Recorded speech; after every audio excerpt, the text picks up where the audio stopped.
Imagine opening your bank account and seeing, well, a much bigger Social Security payment just land there every Yeah. single month. Yeah, like maybe hundreds or even, over $1,000 more than you usually get. Exactly. Yeah. What if that kind of financial boost could actually become a reality?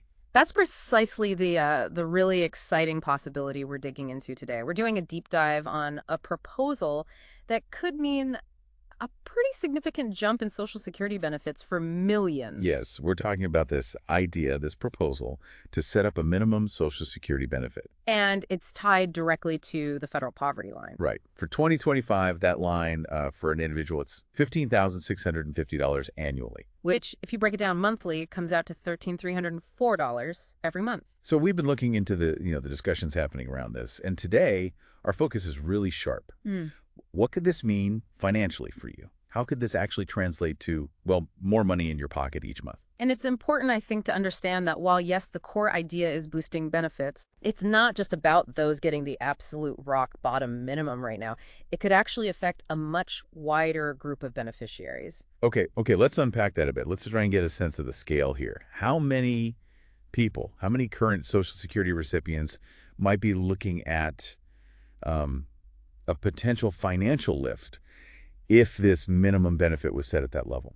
Well, the numbers are quite striking, actually. Some estimates suggest it could be around 10.8 million people. Wow. Yeah, 10.8 million current beneficiaries who are living below the federal poverty line. So that means potentially a huge number of people could see a direct Hmm. and probably pretty substantial increase in their monthly payments if this actually happened. Absolutely. It's a massive group. 10.8 million people potentially getting, a path to greater financial security. And that's even after considering any other income they might have, right? Yeah. That's the figure we're seeing. That's a really critical point, yeah. Even with maybe a small pension or some savings or part-time work, They're still struggling. they're still below that poverty threshold. So a guaranteed minimum Social Security benefit could be a really vital safety net. Okay, so let's get right to the heart of it then. This proposal, raise all Social Security benefits to at least the federal poverty line. That $13,344 a month figure for 2025, Mm-hmm. for someone, say, getting much less than that now, what kind of difference are we talking about? Like in real world terms for their budget? Well, okay, let's take the extreme end for contrast. The current minimum benefit. It's just a little over $50 a month. $50, serious. Yeah, so if you're going from that just over $50 up to $1,304. That's an enormous jump. It's an increase of over $1,250 every single month. Just think about that. Wow. What could that cover? Right. It could make the difference for rent or mortgage payments, definitely groceries, medications, maybe finally dealing with an unexpected car repair. Things people put off. Exactly. It's not just like a small tweak. For those individuals, it could genuinely be life-changing, a real boost to their financial well-being. And this is where it gets really, really interesting for you, the listener. If your current benefits, maybe it's retirement, maybe SSDI, survivor benefits, even spousal benefits, if they fall below that $13,300 mark, then this isn't just some abstract policy debate. This is potentially about a significantly larger deposit hitting your bank account every month. Yeah, imagine the reduction in stress, the peace of mind that could bring. To really hammer home just how much potential security we're talking about here, let's look again at that current minimum. Just over $50 a month. Yeah, what does that even buy in today's economy? Honestly, maybe a couple of bags of groceries, if Yeah. you're careful. Right. It's nowhere near enough for real financial stability. It just isn't. It really highlights how inadequate that current floor is, doesn't it? Absolutely. And it shows the stark difference a minimum benefit tied to the poverty line could make. You're talking about moving from, desperately trying to cover basics to having a much more secure financial footing. Now, we should probably clarify something. We did hear about another idea, sort of related but different, this flattening concept. Yes. That's important to distinguish. Because our focus today is really on raising everyone up to that minimum level, not something else. Exactly. So the flattening idea suggests making all Social Security benefits equal to the federal poverty line, around $1,304. Okay, so everyone gets the same amount. Pretty much. And that's why it's, controversial and not what we're focusing on. Because if you're currently getting more than $1,304... Which many people are. The average is just under $2,000. Right. So under that flattening plan, those people would actually see their benefits cut, reduced down to $13,304. Oof. Okay, so that's definitely not the proposal we're excited about for listeners today. No, definitely not. Our focus is on this other idea, lifting everyone who's below the poverty line up to at least that $13 and $4 level. Nobody sees a cut, but potentially millions see an increase. Got it.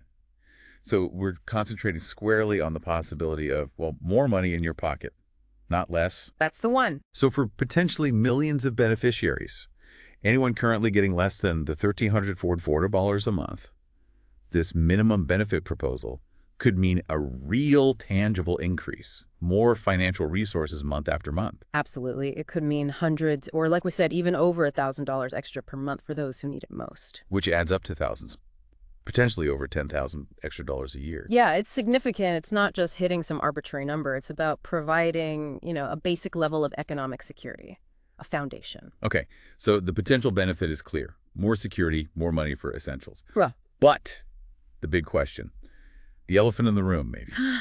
how do you pay for it? Exactly.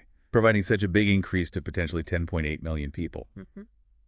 Where does that money come from? That is the critical question, absolutely. And the source material we looked at brings up an interesting, maybe somewhat novel possibility. Okay. It involves looking at the Social Security Trust Fund itself.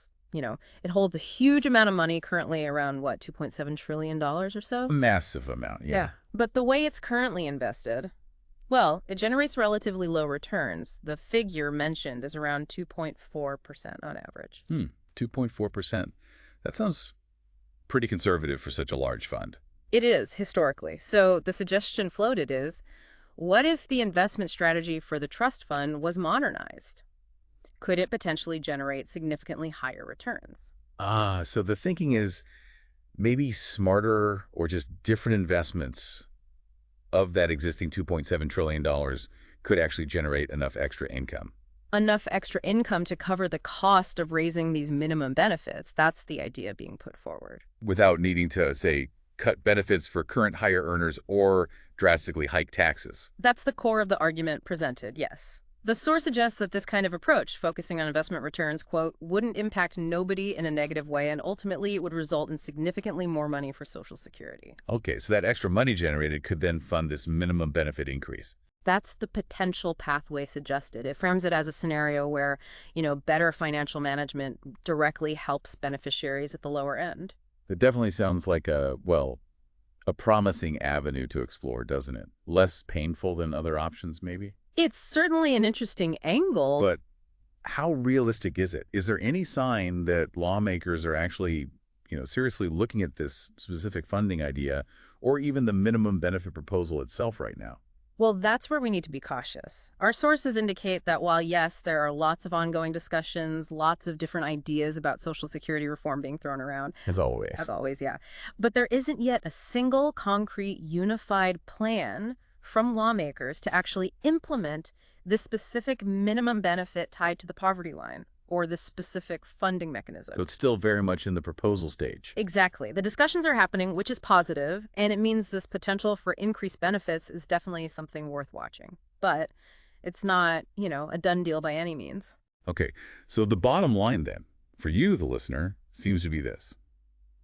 There's a real concrete proposal being discussed that could lead to a significant increase in your monthly Social Security check if you're currently getting less than $3,304. Yes, that potential is absolutely on the table. It's not a guarantee, not yet anyway, but it's a development out there that has the genuine potential to substantially improve your financial situation, your well-being. Precisely. The possibility of getting a much-needed financial boost is real, and just understanding that this proposal exists is like the first step. It helps you see how future changes could directly benefit you. Right. So as we kind of wrap up this deep dive, maybe just think about this for a moment.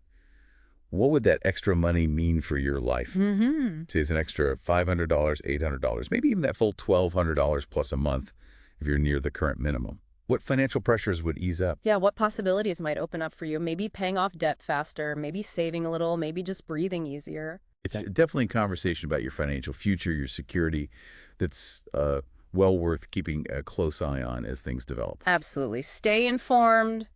Pay attention to the ongoing discussions. They really could lead to a more secure financial future for an awful lot of people.